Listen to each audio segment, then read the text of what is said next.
X44 take victory at the Jurassic X Prix, but it isn't enough to stop the all-dominant Rosberg X Racing from taking the inaugural championship of Extreme E in 2021. G'day there, my name is James Baldwin and welcome to another episode of Extreme E's official podcast. In this episode, we're in Dorset for the Jurassic X Prix and our race review. And I'm joined, as always, on the ground for the Jurassic X Prix in the mud, still with Michael Amadado. G'day, mate. Yes, hello. There was one day this weekend, wasn't there, where our shoes lost their mud. Yes. The accumulated mud over three. You can tell how excited we were judging by Tim's reaction.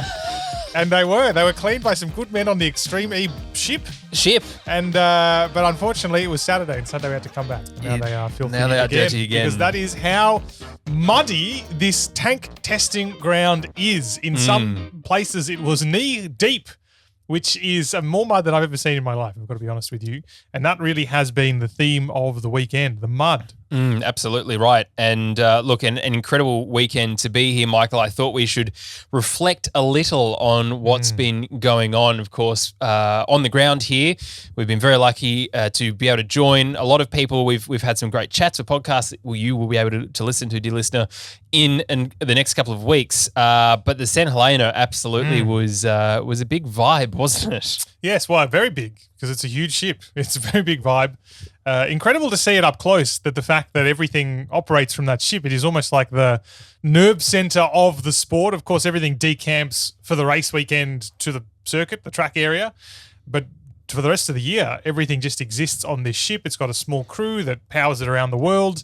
They go only where they need to go. It's the most efficient way or the most carbon efficient way to transport Extreme E. It was incredible to see. It was just impressive to see it all up close and in person, and weird because obviously we see it on the television all the time. It's in the funky introduction we get at the broadcast. It doesn't just exist in video, but in real life too. Yeah, very impressive indeed. And shout out to Harley, who gave us a tour around a good man. Engine room. That was very, very good. But yeah, in terms of this championship, Michael, I mean, everyone sort of said Rosberg X Racing, didn't they? And, well, they weren't wrong. I had to check my notes. Were they wrong? They weren't wrong. No, they weren't wrong. But for X44, though, finally some good luck for them. Top qualifiers in the Jurassic X Prix and finally making their way to the very front of the grid for this race. But you have to think, mate, what could have been the bad luck that plagued them pretty much all season long has meant that they have finished equal points with Nico Rosberg's team on 155 each.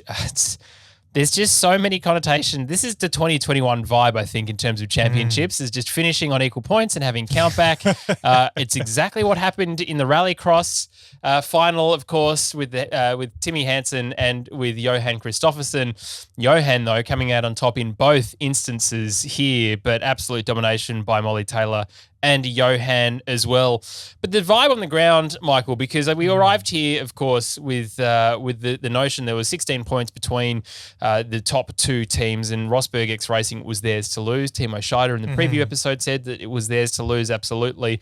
And for the race itself, it kind of seemed like early on Molly Taylor had it together, but there was really some jeopardy towards the middle of the race there where anything could have happened, and the Carlos Sainz entry could have threatened just their championship standings. Unfortunately, that wasn't to be the case for the Carlos Sainz team. They had some issues, but anyway, we can talk about that a little bit more later. But just being on the ground, the whole vibe here has been amazing, hasn't it? It has, and it has been building up to this championship finale. As you said, that has, of course, been the story of the weekend, second only to the mud. The championship in the mud. Maybe we could have come up with a better pun that incorporated championship in mud. I'm not sure. We can work on that again for next year if we come back for that. But it has been... It's been really interesting because obviously there's only a 5-round championship. There's several months between the rounds as well. So you only get so much build up, let's say, between the events. But really interesting to see how that championship pressure, if you like, has played a role in this weekend. Now, we talk about how, and we will talk about this in more detail, of course, this was the weekend X44 has wanted all season pretty much, certainly for the last couple of rounds and also when there are only 5 rounds. So let's say all season. Inversely, for Rosberg X Racing, throughout the entire weekend, you could tell that this was sort of weighing on them. Whether it was in qualifying, where they were sort of a little bit middling, I think it's fair to say, and then Molly Taylor's first 2 laps of the race, you could argue, and this was certainly the argument, they knew they just had to do enough to scrape this one home. But just doing enough came very close to costing them in the final. Really, they just scraped through. Had it not been for a spin by Leia Sands in the end of the second lap just before the switch zone, we may well be talking about a completely different dramatic conclusion to this race, because they really did just scrape this one home. And, that's to take nothing from them, because they were the best team over the course of the season. That is the nature of championships. You average them all out. It is all about consistency. They said as much post-race. But man, they came close to losing this almost unlosable championship. Yeah, and as we were remarking, standing there looking at this, oh, hang on a second, this could actually be a thing. I think it's also worth pointing out, though, slightly further down the championship for third position, of course, we spoke about just how close it was between Jenson Button's JBXE team and the Andretti United Extreme E team as well. Jenson Button's team, though, finishing in third, pipping Andretti United by 2 points. So there's 117 for Andretti United, 119 for JBXE. But the field continues. On 100 points each, it's Abt Cooper in fifth, and the Sainz entry on sixth, Sachiona Sainz, which is incredible to think. And then Veloce Racing on 77, Segi TV Chip Ganassi in eighth place on 74, and Excite Energy Racing in ninth place on 63. So all up and down this championship field, we've seen really just this utter competition that, with only 5 rounds, as you say, it's easy to not do well in one round and have the next team behind you close that gap very quickly, especially if they have a wonderful weekend. And we saw that, didn't we, with Rosberg X Racing? We think back to the Andretti United win at the Arctic X Prix, for example, talking about how Rosberg X Racing just came into this weekend. You could tell, as absolutely in terms of walking down the pit lane, just how much pressure it sort of felt on them. And in that service park area, it was very interesting to note. Obviously, the strategy was they've got to do well. Of course, Johan got out of the car at one point in the semi-finals and said, I just need to get fourth. And that was all of the information he gave.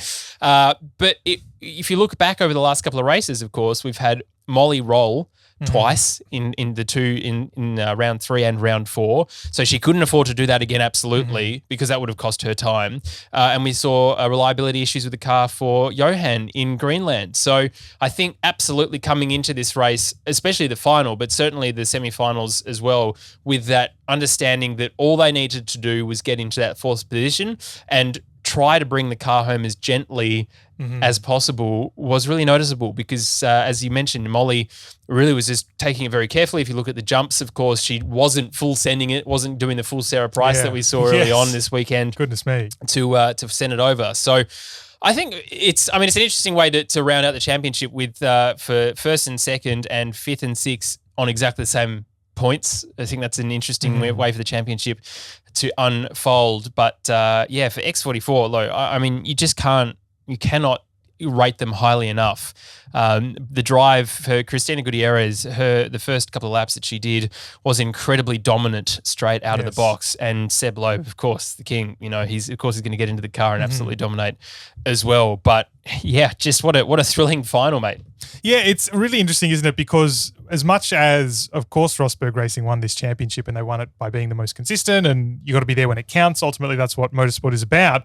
There is no doubting X44 has been the fastest team this year. Yeah. And that's obviously shows in the fact that they have absolutely swept top qualifying at all 5 rounds. I mean, that goes without saying, the fastest team. But as you sort of touched on earlier, in the races, more often than not, they have been there only to have suffered either unreliability, some bad luck at the starts, a crash here and there.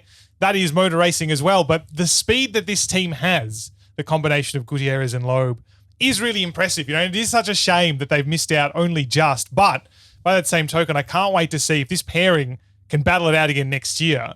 And this goes for any team that can maintain a stable driver lineup, to be fair, because this, of course, is the first season. We've had less testing than anticipated because of the COVID situation. In fact, the cars were hardly tested at all before the first round. Just having this season as a build-up, if you like, a competitive test session, it's going to be immense what some of these pairings will be able to do in season 2. And I think the one to watch, it seems redundant to say given they competed for the championship right to the end. But in my mind, of course, Christopherson and Taylor are going to be the ones being pursued. But Gutierrez and Loeb such a powerful combination, almost to the point of being underrated despite drawing for points in the title. I can't wait to see how that lineup goes. But then, as you sort of touched on, up and down the grid, there are a couple of, and I felt like this was particularly the case this round. At the last race of the season, you could feel all of the lessons coming together over the previous 4 rounds. We saw some really great individual performances to the point where, and we are in a little bit of the silly season, if you like, of Extreme E now. We've only got 2 teams signed up, one of which is McLaren, so a brand new team signed up in terms of their driver lineups. There will be some drivers who will be looking for better contracts, maybe moving teams I think are more competitive, because a lot of them have stated their case. And I think this was a really great round for it because reliability was really good here, partly because the track was nice and pliable, nice and soft, but also there were upgrades to the front of the car. Chocolate, as Jensen Button told you. Yes. On TikTok. It's deleted now. You can't go and watch it again. No, you can watch it now. Yes, it was broken out. I was broken out. There's a little chocolate bit. Yes, that's lovely. You can go watch the chocolate. It's a beautiful thing. Absolutely. That really just allowed all of that, all of the learning, all of those lessons over the last rounds to come together in a really interesting way. Not only did we get some really great racing, but we got some really great insight into these racing talents. And I was really glad we were able to see this at the final round. Yeah, and I commented this to someone, I can't remember who I spoke to about the weekend, in terms of how it's been, and for Molly Taylor, we'll use Molly as an example, of course, as a fellow Australian. You know, she's signed up with Dakar, with Can-Am she's not even going back to Australia for Christmas, I believe. She's got a couple of weeks and then she's straight into it.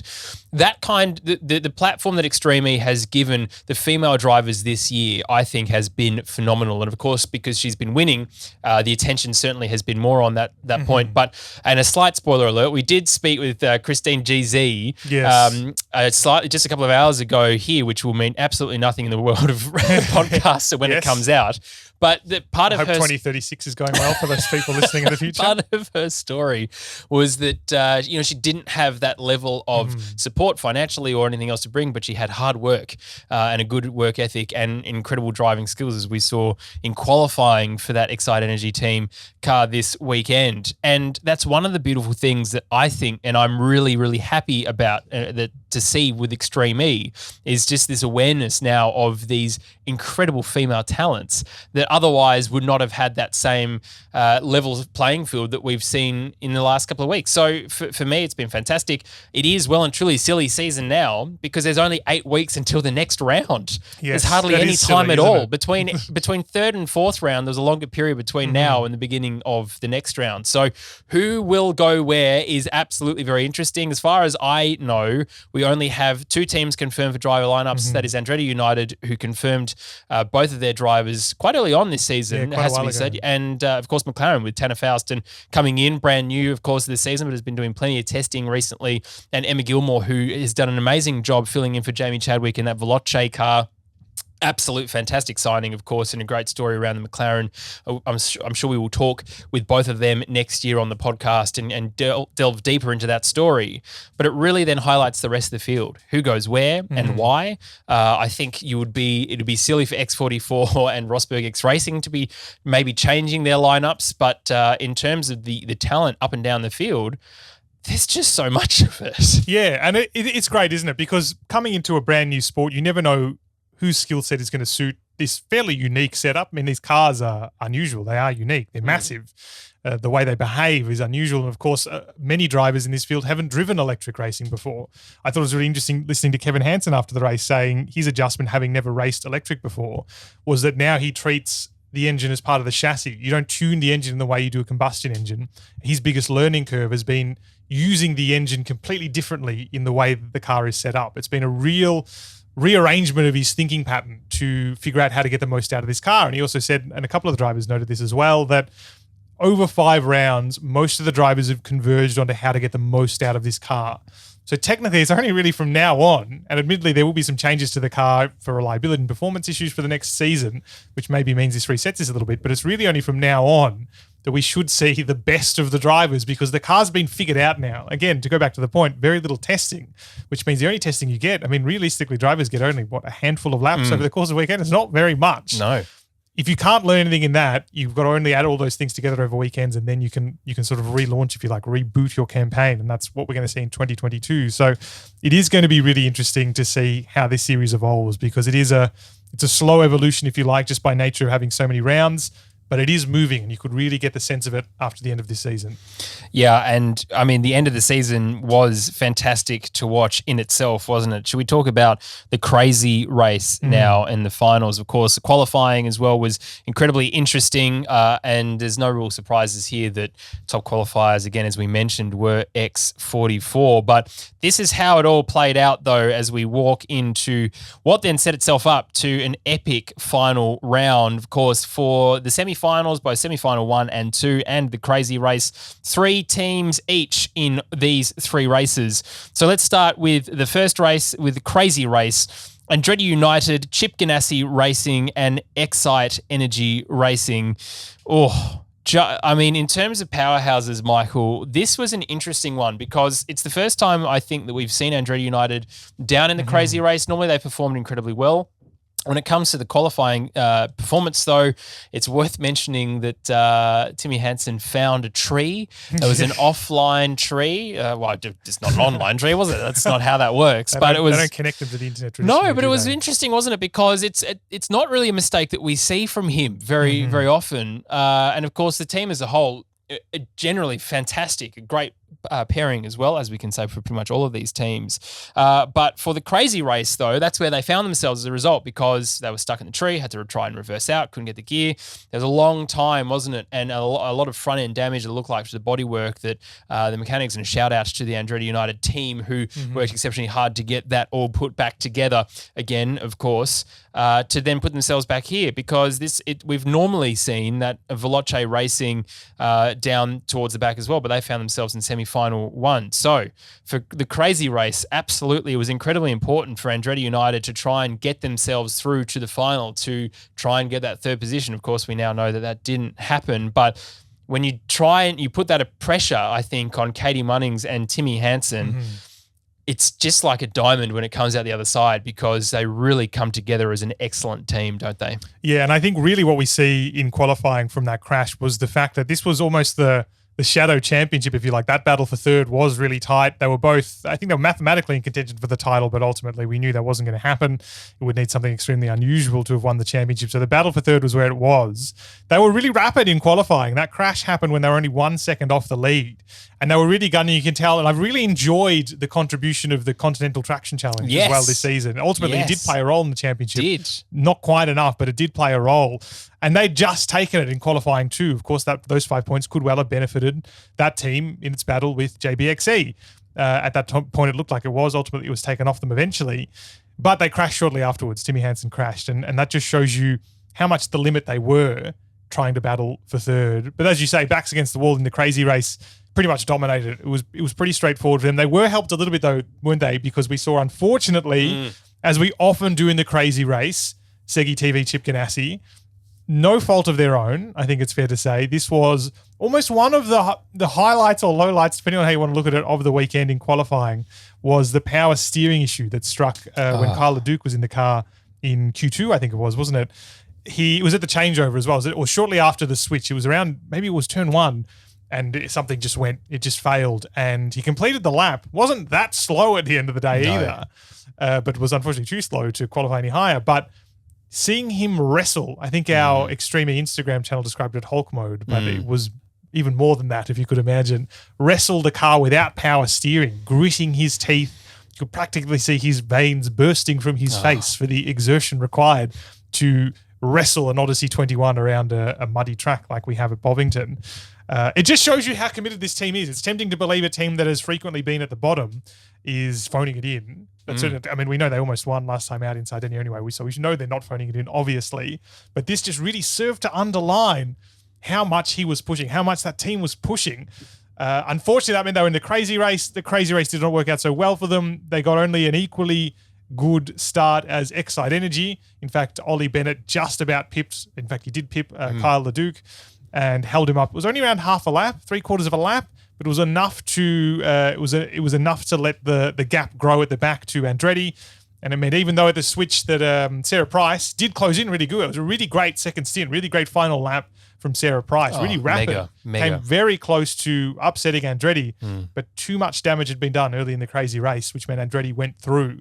Nothing against Andretti, of course. That was a perfect performance, flawless performance. But again, so close yet so far for Chip Ganassi, and it's such a shame for them to end like this. I really did hope, as we have hoped for several rounds now, that this was going to be the opportunity for their luck to turn, and it just didn't happen for them. That was almost the only technical problem of the entire weekend, in fact, and it had to happen to them. Of course it did. Yeah, absolutely. And what a disappointment. I know that I tried my best to not do the podcast as Pox to Segi TV Chip Ganassi Racing this weekend. Yes. And I loved that Andrew Coley, shout out to you, Andrew, on the broadcast just fully went, they need to win. Oh, come on, Andrew. Lift. So, mate, come on. We literally have had a conversation with the three of us about that we wouldn't mention it because we know they wanted to do it. And I know that they're outside of that, the top contenders for the championship victory. But I think everyone just so wanted that victory for them because they definitely deserve it. And hopefully we see them back next year with a bit of luck in that space because the pairing is incredible. Of course, we've spoken to Sarah Price on the podcast, and you can go back and listen to that episode, but we know just how quick she is in Baja and in her own. I mean, when she's playing Jason Statham on fire on a motorbike, I'm very sure she's pretty fast there too. But Kyle LeDuc in his own right, incredible talent too. So, yes, it was unfortunate. Of course, in the crazy race, only one car can go through. So you don't have that luxury of going, all right, well, I'm in second place now. That's fair enough. But, for Ollie Bennett, it was a great start performance for him. He closed that door on Chip Ganassi, and I think that's that experience now for Ollie of that Nitro Rallycross era of that mindset coming into play for him to be able to do that kind of door-to-door racing that he will experience more and more, of course, with Nitro Rallycross as he continues in that series. But yes, unfortunately, it just meant that Chip Ganassi and Excite were out. And Andretti United did, of course, progress through to the final. Semi-final one. Let's talk about that now, shall we? X44, JBXE and Veloce Racing. Now, this was, of course, an incredibly interesting fight, as both semi-finals were. But as I mentioned just before, the first two cars go through. So really, it only had to be that position. And you could, of course, if you're out front, like X44 got out very quickly, you could relax a little bit. Now, JBXE ended up coming second here, and to be honest, it was no good for a relaxation for any of those drivers because, geez, I tell you what, Lance Woolridge, mate, you are an absolute superstar. That drive was absolutely phenomenal. He had a bit of an issue, I think, at one point, but he closed that gap towards the end of the race so rapidly that it just almost blew my socks off watching just how the car had the speed that he had in that. And considering this is the first time both he and Jamie, it's a brand new driver pairing. Of course, Jamie hasn't been driving this car for quite some time. The first two races, of course, she did. Emma Gilmore jumped in for the Arctic X Prix, of course, and did a great job as well as in Sardinia, with a bit of bad luck and Stefan Sarazan yeeting the car over certain obstacles and then over itself to unfortunately knock them out of contention. But really for Lance Woolridge, I mean, what an absolute superstar drive that was, Michael. Yes, you can really see, he was on the cards for a drive early on, or before the season, I should say.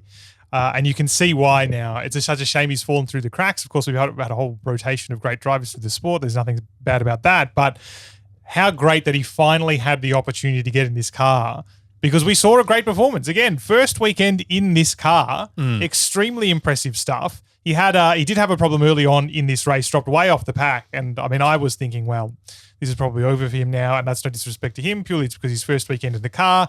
What are the odds he's going to be keeping up with two settled driver lineups in pursuit? No, he closed so rapidly. He had the benefit, of course, the 2 laps at the start of the race. That was the new format for this weekend. 2 laps for the first driver, 1 lap for the second.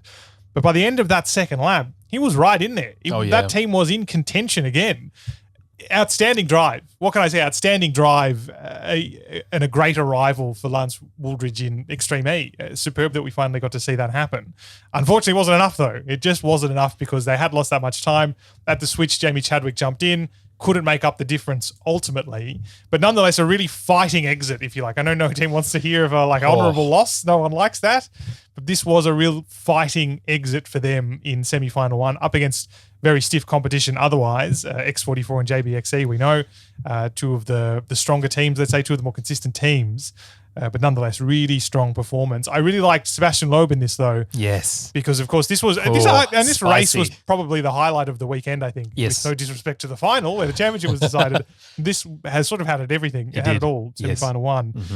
Was off the pace initially. It was jumped, in fact, by Kevin Hansen early. Kevin Hansen, I think, used hyperdrive Loeb used hyperdrive off the. I think they both used it off the line. Yes. In fact, it was a trend this weekend. Well, it was absolutely, but Loeb used it almost in a way to try and just obviously get that slingshot, that whole shot to jump the line. But I'm not sure it would necessarily helped because, of course, Kevin was just absolutely mega off the start. Wasn't he was on it. Yes. What I really liked here, though, not only was that he closed right up, did Loeb, in time for the switch zone, and there was some great action in the switch zone. But even before that, on the second lap, obviously had only one hyperdrive. Let's not forget they were competing for the title, that Continental Traction Challenge Crucial. Only had one shot and nailed it in race conditions, pursuing the leader, nailed it. And that ultimately got them the 5 points. That was the deciding Continental Traction Challenge in semi-final one. Then, of course, we saw right up to the point where he was bumping the back of the JBXE car in the switch zone. Had a faster switch, got the overtake done in the pits fundamentally, for those who watch circuit racing, overtaking in the pits, then controlled the race after that. Just a beautiful bit of, not only was it, of course, he caught up and that's what you want to see, but there's just something menacing about the way he entered the switch zone. You know, I don't want to necessarily say it put him off the game or anything like that. I know you can never preempt or guess what's in the mind of an athlete, but when you've got Sebastian Loeb literally filling your mirrors, you can see nothing else but his head in the windscreen of the car behind you. That's going to put you off your game just enough for him to jump you. It was perfect execution by X44 on a weekend. They needed to be perfect, and they absolutely were in semi-final one. Yeah, and the way that the switch zone was laid out, the pits area, there was a sharp right-hand turn that you needed to clear around very quickly. And it just seemed that Michaela just had a little bit of an issue just getting that full lock in the car, which helped, of course, that X44 team being able to jump out ahead. And I was standing right there in front of X44's changeover. And, of course, when Christina was given the go, she wouldn't have seen the JBXE car. And there's one thing to say, I know that we've been said plenty of times, like lots of mirrors and everything else, but it's very difficult to see behind you in these cars. Yes. Literally, the JBXE car was on the quarter panel, on the left rear quarter panel. And so she just absolutely launched it. And there was almost a little bit of contact, just absolutely down to the wire, though. That, as you say, that sort of excitement and the small gathered crowd that was around me, all of us, I think, were all like, oh, goodness. In fact, there is a video of me saying, oh, goodness, probably somewhere. But that's the kind of jeopardy that throws up the switch. And I think it's probably the first time we've seen all season that you need to get that zone right. You 45 seconds, that's it. You need to be ready. And with 5 seconds to go, the driver needs to be hovering across that D button for drive and then press it and off you go. Of course, as I said, that little jeopardy part of it not being totally straight, and that little kink in the road meant that was a bit of an issue for JBXE car. Of course, though, it didn't really matter because X44 and JBXE both went through into the final in Veloce Racing despite an incredible drive by Lance and Jamie. They ended up finishing in 6th. And of course, that then set the tone for what semi-final 2 was all about and what Rosberg X Racing needed to do. And we discussed, of course, if they didn't make the final, then X44, it was pretty clear that they were probably going to be faster anyway. And the championship was definitely within reach. Of course, that wasn't to be. RXR, Acciona Sainz and Abt Cupra, though, in semi-final 2. And it's been a pretty interesting day here in Dorset, in Bovington, Michael, because the fog that has been lingering all day, I thought this morning, as I mentioned, it's a real pea super, it just hasn't burnt off. No. It was supposed to, by all accounts, and the sun tried to poke its head through a couple of times, I noted, but it just really added to the ambience of the championship, the mix. It was very dramatic. I love it. Thank you very much, guys, for adding the fog to everything in real time, not even in post. But we need more fog machines in this sport, I think it's fair to say. That's the real lesson from this race. But visibility, as we know, has been incredibly important, and I'm going somewhere with this. But of course, with the mud, the significant mud, and the fact, and this is an Andrew Coley stat, that there's only 1.5 litres of washer fluid in the car. So 3 laps, 1.5 litres of fluid. And I think he was saying that rallycross cars carry 4 or 5 litres of fluid. So the way that a lot of the teams overcame this weekend was a big jug of hot, soapy. I imagine there's like some kind of window solution in their water, often held. And a shout out to Rach, who the PR for Andretti United, because she was there holding it ready for the mechanic. Everyone has a job to do. That was fantastic to see.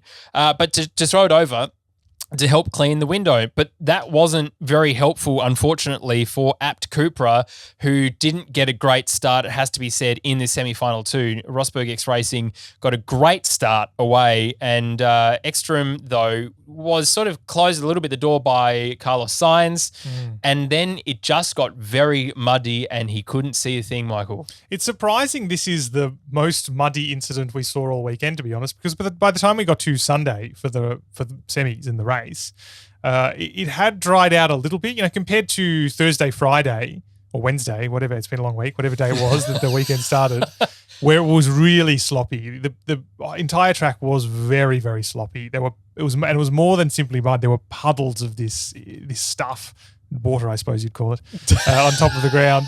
Like, it was just a mess. Like, it was horrible. Whereas by now it's sort of cleaned up enough, but we did see, at the start, if it was close quarter stuff, of course, that first part of the track was all single file, really showed the importance of track position early here.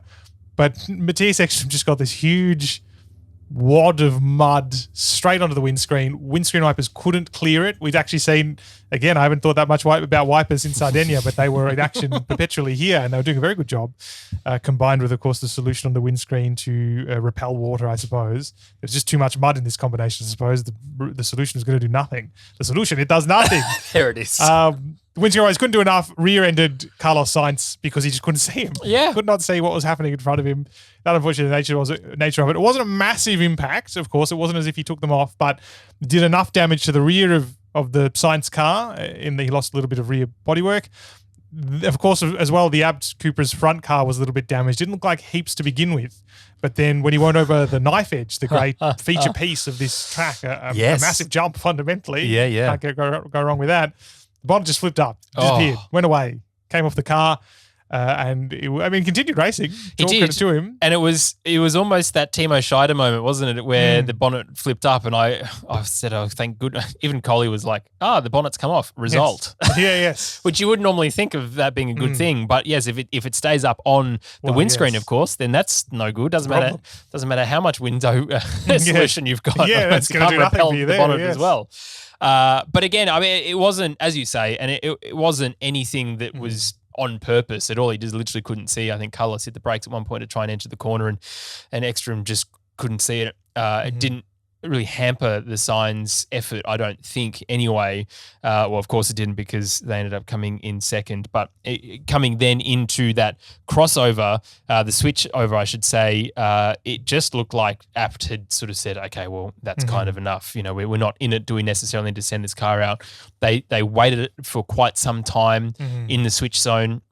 It was almost like they were waiting to see if one of the other cars had an issue. Yeah, exactly. And then they were going to send it out to try and get it back. But I think Yuta just ended up going out anyway. I mean, it's good for her to be able to get a couple more laps in the car. As we said at the very beginning of this podcast, these drivers travel a long distance more often than not. Of course, here in the UK, maybe not quite so far, but there's not a whole lot of laps that they get in this weekend, and it's almost been a first season of testing for everyone, as you very well put. For Yuta, it was good to get out there, get some data for Abt Cupra as well, of course, of what removing a bonnet would do to the performance of the car, I suppose, if nothing else. Some unusual aero testing. Yes, I suppose so. I mean, obviously everything's pretty waterproofed in these cars because of the nature of the racing, but when the bonnets come off, there's always the risk you get a lot of mud or something in there. But they did ultimately end up doing it. It is the last race of the season, I suppose. I don't know if the mechanics would like to hear that, if you're suddenly going to give them a whole lot more work on a Sunday night.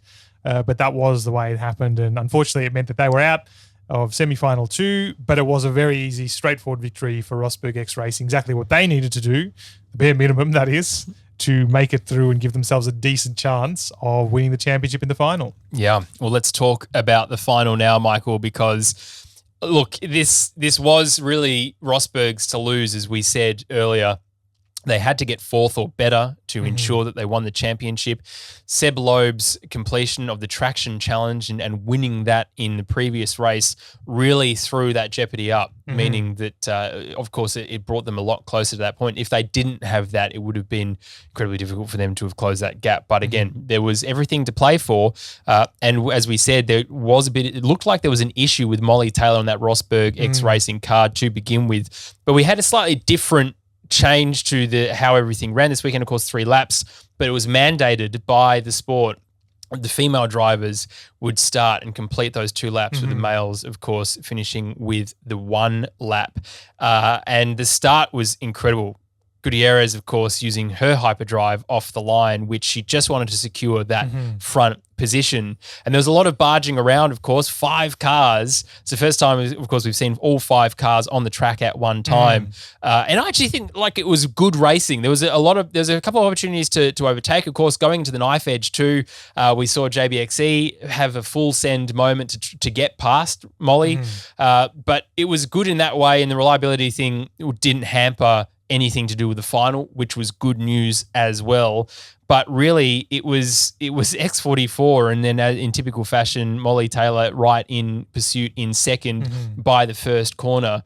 And it just wasn't as easy as we thought it would be for Rosberg, was it? Yeah, you thought that they'd be able to just grind this one out, and that wasn't the case. I think it was, just to go back to the point, the racing has been pretty good here. Obviously, semi-final 2 was a bit of an exception, but that was because of damage.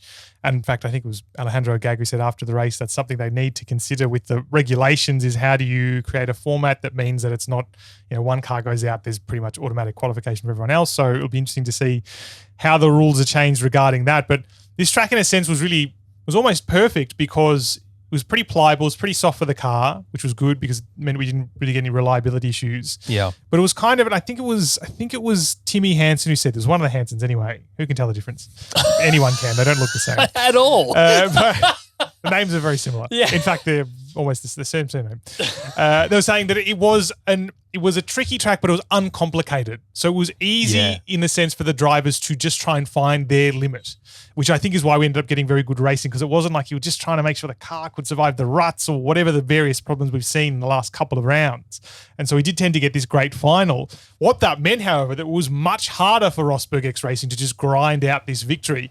Easy for X44 because they got that track position. Track position did end up meaning quite a bit here, especially for a team as rapid as X44. You get that lead into the first sector, then you can just kind of stretch it out, especially if there's someone attacking the cars behind. That was the case for Rosberg X Racing. What I thought was really interesting, though, we haven't really spoken about it too much here, Michaela Arlen-Kodlensky was one of the racers who had a standout weekend. She had a ripping weekend. Phenomenal. To use an Australianism. There you go. Absolutely ripping you blokes. And we saw it here. Yes, there was a mistake earlier on the race, right? That first lap sort of situation was right in turn 1. Lost second place as it was, dropped down to third just ahead of Andretti. Straight on the attack again. First overtake, I think I'm right in saying, over the weekend, over the knife edge, past Molly Taylor, who was just sort of taking it easy, I guess, thinking she was in second perhaps, knowing just had to get the job done. She launched it, full send, as one would say, over the knife edge into second. Suddenly, Molly Taylor, I'm not going to presume to say she's panicking, but she suddenly sees that she's dropped down to third. Behind her, immediately, Katie Munnings. She wants a piece of the action. Oh, yeah. In fact, it happened so fast, I don't even think the broadcast managed to catch it. It was right at the end of the first lap, I think it was. Managed to get around her towards the end of the lap. Suddenly, we've got the championship picture right in our hands, where Rosberg X Racing is fourth. More than that, Leia Sands, also quite a good weekend by her. Very quick in the warm-up and through qualifying. Suddenly, she was the one lining up to take the killer blow. And what a turn of events. And it just happened so quickly as well, as you said. And I think that sort of level, I mean, also Extreme E needs to buy some new stamps ahead of the next season because everyone licked it and sent it. There'll be no mail over the course of the off-season. Yes, lucky that the St. Helena used to be a mail ship so they can try and figure that no out wonder there's together. so much sending. Yeah, good one. You're welcome. That's good. I'll actually chalk that up to a victory. Yeah. But for that time, and again, standing trackside and the vibe between everyone and the shift in attitude between watching the racing of a sort of sewn up championship where, I mean, look, the hard work had been done and so, as you say, congratulations, but that kind of jeopardy is what everyone, the motorsport fan, the neutral fan, would want. Yes. And I think that's exactly what delivered. Of course, it then started to get a little bit tricky at the end of that second lap for these drivers, because it all went a little bit wrong initially for Katie Munnings, and that's because she closed the gap to JBXE incredibly fast. And Katie's also had a pretty good weekend as well this weekend. As I said, Andretti's pairing, whilst they didn't clinch third for the championship, they clinched third for the weekend for the X Prix. But she got a little bit closed on the left-hand side of the left rear of the JBXE car, and it just seemed that it just spun her around a little bit, and suddenly she was facing into the terrain, into the bushes, and couldn't drive forward or even turn the car. So she had to then scramble to find reverse, which is not a good place. At one point or another, I thought, geez, she's going to be blocking Molly Taylor from entering the pits. It was a sign of how far behind Molly Taylor had fallen that she didn't block her ultimately. Got around just in time. Second coming together that JBXE and Andretti had just that race on the first lap when Arlen Kudlinski, as I mentioned, sort of went off, rejoined right alongside Katie Munnings. They managed to avoid it. She got ahead. Again, JBXE managed to remain ahead here, but no love lost there. But that's the racing for third. Again, this is that underrated championship fight. That was their battle. Yes, we got the wheel-to-wheel action there. Yeah, and even on the start, there was a bit of contact between them initially, because the way that the start line was put out, of course, there's 5 cars wide, but there was almost as if there was a 7-car starting grid, and positions sort of 4 and 5 weren't being used because there was a hell of a lot of mud sitting there. And if you go and have a look at the broadcast again, or have a look at any of the replays at the start, that Andretti United car to me looks a lot more sunken into the ground than any of the other cars. Whether or not that actually made for a better start for Katie or not, because she didn't have to then, dive down before getting that grip to launch away. But that initial contact between JBXE and Andretti United I thought was very interesting, because, of course, as you say, that's what they were fighting for. Not only just position, of course, in the race and getting that podium, but ensuring that third place in the championship, the all-important championship, was theirs. And would have been a great, not an irony, but just underlining that everyone there is fighting for something if the battle for third interrupted the battle for the lead by blocking Molly Taylor and forcing her back into the clutches of Leia Sands as it was at that time. Unfortunately, Sands then also had to spin roughly the same section out of the twins, that section of the track where there were 2 alternative lines towards the end of the lap, just before the switch zone, dropped her off the pace. That got RXR some much needed breathing room as Taylor entered the switch zone. Christopherson took the wheel, managed to grind out 4th in the end. Carlos Sainz couldn't close that gap finally. I mean, it would have been incredible, wouldn't it, to see Carlos Sainz, Johan Christopherson battle for, Sainz wasn't battling for the championship, but obviously Christopherson was. That would have been really fascinating, because it does seem this weekend, I mean, Christopherson obviously did really well in qualifying, but he sort of had, I don't want to say the easier run of things for Rosberg X Racing, but it's sort of like his mission's always been very clear when he's jumped in the car. Hasn't had to deal with the pressure of racing, let's say. And again, not a slight on him. That's just the way this weekend worked out for him. Yeah. That would have been his crunch moment. I'm no doubt he would have stood up to it, but Carlos Sainz, on the other hand, I mean, man's a bloody legend, isn't he? So, I mean, they both are, but Carlos Sainz, that's something different. So, it would have been really fascinating. Ultimately, that didn't come to pass. Must have been some great sighs of relief in race control on the Rosberg X Racing desk, as I'm sure it was. You don't want to count your chickens before they hatch, but I think that was sort of when you could start to see the championship just coming into the picture. And it's tragic, isn't it? Because to get back to the lead with X44, there's nothing they did wrong this weekend. They nailed this weekend for a brief moment on, let's say, the first or second lap. They must have just dared to believe it was going to come to them, right? They must have just seen the unlikely situation that Rosberg X Racing was going to finish lower than 4th in the final. Of course, that's only happened once this season when they finished 5th in the Arctic X Prix. Otherwise, they've swept all the other victories. It just seemed like it was going to happen, didn't it? It seemed like the fairy tale for one side of the equation was going to be written, and then it just was taken away from you. That we did get that. We got the 10th final we wanted, really. We didn't see the wheel-to-wheel action between the 2 leaders. We saw what needed to happen to deliver that 10th finale. Heartbreak in the end for X44. Great season for them, of course. At least they managed to tick off finally converting top qualifying spot to a race victory, but it just wasn't enough. Equal on points, not equal on count back. And that's the way that final ended. Yeah, and as I said at the top of this episode, if what could have been for X44, you think back to the Arctic X Prix and the heartbreak of Seb Loeb trying to replace that tyre that went, and he went full bush mechanic, to use another Australian term, to try and try and get it sorted out. And there's all these little things I think that have added up, and of course only 5 rounds, so it sort of really highlights what these little things and these little mistakes or any issues that the cars have really come into play. But if I was Lewis Hamilton, I would be absolutely over the moon with how these guys have performed in every Prix, because they came out of the box incredibly quick. They've been top qualifying every single round in the inaugural season. The mechanics know what they're doing. The strategy, I mean, the team principal, everyone knows what they're doing. And of course they're there to win, but it was those things outside of their control that ultimately led them to be finishing on equal points with Rosberg X Racing. And that is incredible in itself, isn't it? Yes, count back, of course, and Rosberg being the champions, but to finish on equal points with only 1 win. Only 1 win out of 5. Rosberg had 3 wins. The points gathered in qualifying, in that top qualifying position, the dominance that they've had in that space.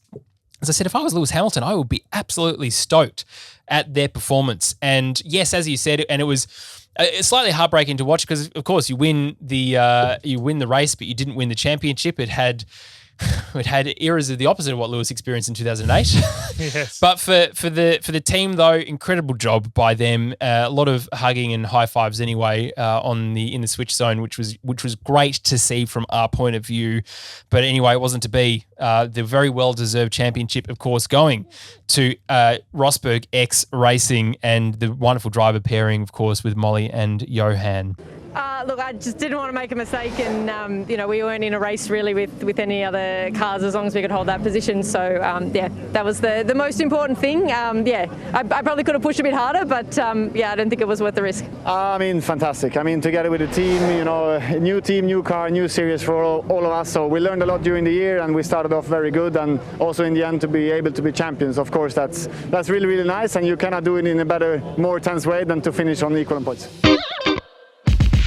Yeah, it was a great weekend for us. We won everything, the 2 quali, the super sector, the semi-final and the final. So that was our target before we came, because we knew that it's the only chance to try to fight for the championship. At the end, it's not missing much. We are equal on the points, I think, but 1 victory less, so less victories. So that's how it is. But we enjoyed the weekend. It was really a good battle, and we worked really hard to achieve that. Yeah, it's sad for us, but at the same time it's a good race for us, so we are happy finally. The important thing is we are fighting for the championship until the last moment, so we are very happy.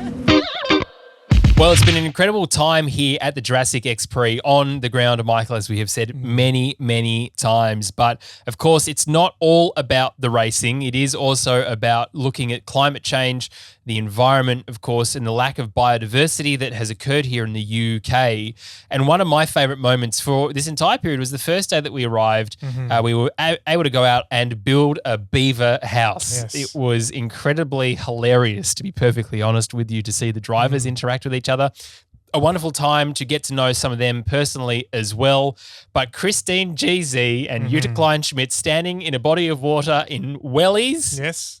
GZ, wellies, and gumboots was just the wholesome content that I needed after a very long flight. Impressive that they were discovering for the first time that their feet would stay dry in a Wellington or gumboot, depending on your capital city, I suppose, whatever you describe it as.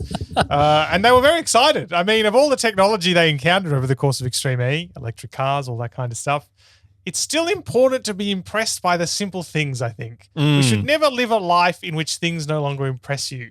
And if you're impressed by gumboots, that's good. That's a key takeaway, I think, for this week. Yeah, yes. I think it is. I think it's important. But from an on-track action point of view, I think absolutely Lance's mega drive coming back was, you just can't go past that. One of my favourite moments, Christine GZ, in terms of her qualifying performance, was also on fire in that Excite Energy racing car as well, that hasn't necessarily had the best luck all season. It has to be fair to say that as well.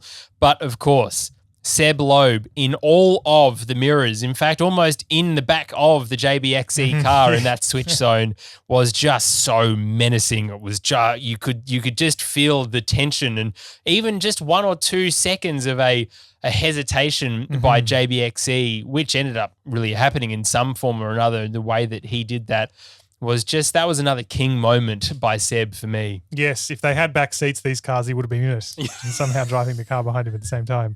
There were many highlights this weekend. I really want to point out, I really enjoyed JBXE's performance this weekend. I know we've really praised Andretti United, and fair enough, because their subsequent race performances bouncing back from a disappointing qualifying were really powerful.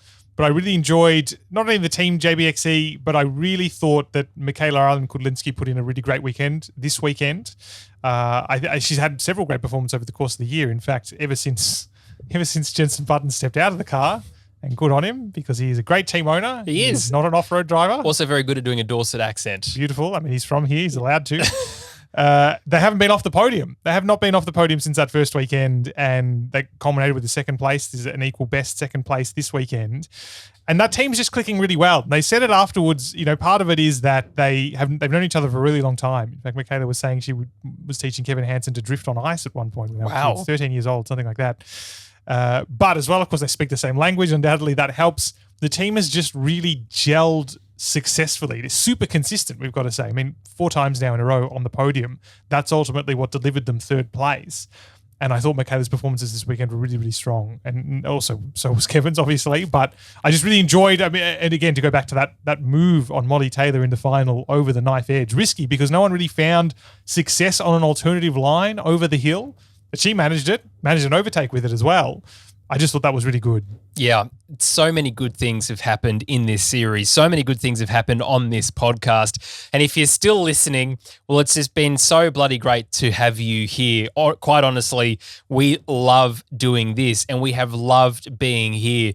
And we've had so many friends of the podcast give their time to be on it as well this weekend. And a very, very special thank you, not only to the guests that we've had on in Timo Scheider and Tamara Molinaro, the 2 championship drivers, who also, both of which didn't want to take credit for the course design. Yes. Fair enough. Tamara, I think you should take credit for it. The knife edge, absolutely fantastic design there. And of course, the lead commentators, Andrew Coley and Jenny Gow. But a massive shout out too to the Extreme E digital team.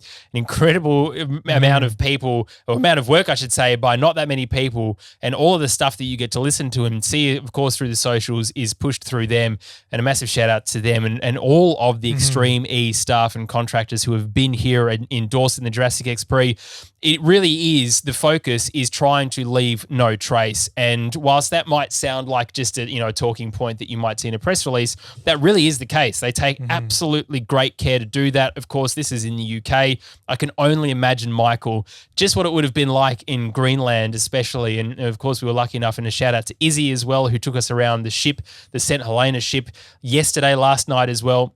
Being able to have everything to do that we can look around and see put into the St. Helena and taken around for this championship is incredible. Great vision, of course, by Alejandro Agag, and for that execution has been fantastic. There have, of course, been bumps in this first season. There's been a few championship changes, and I think it's really made it a good way to end, how you can get into the crazy race or semi-final 1 or 2, and there is a path to the final by all of that. 5 big old Odyssey 21s, not even old, are they? Doing wheel-to-wheel, door-to-door racing has to be one of the best things I've ever seen in person. Yeah, and if it's not too soft a thing to say for the official podcast of Extreme E, but great job by the sport as a whole. You've thanked a lot of people, and fair enough, of not only, of course, of the digital team who we work with, but the entire staff as a whole, the operational staff, because starting a new championship's hard. You know what? Just on the surface, it's a bloody hard thing to do. Never mind starting it in COVID, your first season being in the pandemic, the year you were meant to be testing all of this stuff being the first year of the pandemic. The fact that they pulled it off is pretty impressive. And yeah, like you say, of course, locations have changed. It meant that some drivers weren't able to compete in all the rounds because ultimately there were clashes. That's the nature of the world these days, unfortunately. But just a cool thing to be part of a brand new series, to see a new series in motorsport, a really great, very diverse world of sports succeed in the way it has, to leave an impact by not having an impact, ironically enough, in the environments in which it travels to, has just been really great. You know, an ambitious idea that has been pulled off pretty well for a first season, I think. I can't wait to see what it does next year now that it's got a full year of fundamentally testing, I think, is the way we may come to reflect on this season in many seasons' time. That takes nothing away, of course, from the results this year, but ultimately there was no testing. This was a live demonstration, if you like. I think it worked bloody well. We got a championship finale, the winner and second place drawn on points. What more can you ask for in sport? Nothing. More fireworks, maybe. That's up to you. It's more of a spectacle kind of thing. Less fog, maybe. Okay, that's all right. Less mud, yes, for my shoes, as opposed to the state of my bag. Never going to hear the end of your shoes. It's fine. It's fine. It was a good weekend. And so I think that, yes, Extreme E as a whole, it's pretty exciting. I'm glad that we could be part of this, and I'm glad that it was a success in the end because it is a cool series. It's got a great idea, great ambition, great brief, and I'm looking forward to seeing what happens next year. And this is not the finish. This is not the end of Extreme E. As Michael said, has been a great season of testing, for want of a better term. Yes. Because season 2 is not that far away. And dear listener, we have you covered between now and then. Some more wonderful interviews that we recorded whilst we were here. So there's some great in-person content that we will be able to deliver to your ears. Some fantastic stories, as always. But if you have enjoyed this podcast, as always, please consider subscribing. Of course, share it around, share the love, leave a rating and review if you can on Apple Podcasts because it helps the algorithm. And after all, that is an important thing to note. But it's been great to have you for all of this year. What a fantastic first start to the season. You can reach out to us as well. podcast@extreme-e.com if you want to send us a note, or you can use the hashtag XEOffTrack on Twitter and we will be able to find it there. But Michael, it is it from Dorset for the Jurassic X Prix, a fantastic end to the season. Of course, as I said, we will be back in a couple of weeks' time with a chat with Ollie Bennett from Excite Energy Racing. He is first up. We hope you have a fantastic Christmas and festive season, whatever you end up doing over it. Stay safe, of course. We'll see you very, very soon for a continuation, Michael, of Extreme E. See you soon.